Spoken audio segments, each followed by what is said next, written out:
இயேசு கிறிஸ்துவின் இன்ப இனிய நாமத்தில் வாழ்த்துகிறோம்.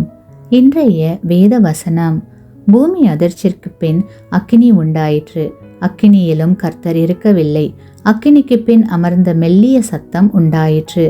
1 ராஜாக்கள் 19 அதிகாரம் 12 வசனம். Today's Bible verse. And after the earthquake a fire, but the Lord was not in the fire, and after the fire a still small voice. 1 Kings chapter 19 verse 12. சத்தம் போட்டு பேசுவதை காட்டிலும் மௌனம் பேசும் பாஷை மிகவும் வல்லமையுள்ளது.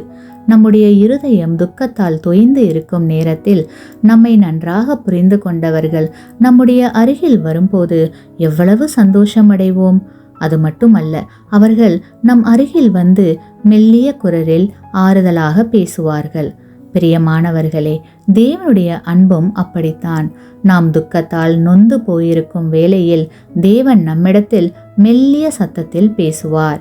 கிறிஸ்துவுக்குள் அன்பான சகோதர சகோதரிகளே, மௌனமாய் அமர்ந்திருந்து நாம் ஆராதனை செய்வது ஆண்டவருக்கு மிகவும் விருப்பமான ஒன்று.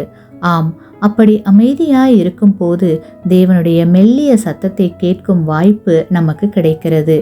இயேசு கிறிஸ்து இந்த பூமியில் மானிடராய் வாழ்ந்த போது அவர் அதிகாலையில் இருட்டோடே எழுந்து புறப்பட்டு வனாந்தரமான ஓரிடத்திற்கு போய் அங்கே ஜெபம் பண்ணினார் என்று வேதத்தில் வாசிக்கலாம்.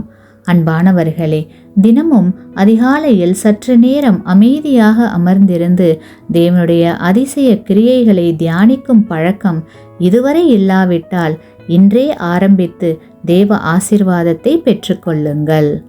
ஆமேன். நீங்கள் பெற்ற இந்த ஆசீர்வாதத்தை மற்றவர்களோடு பகிர்ந்து கொள்ளுங்கள்.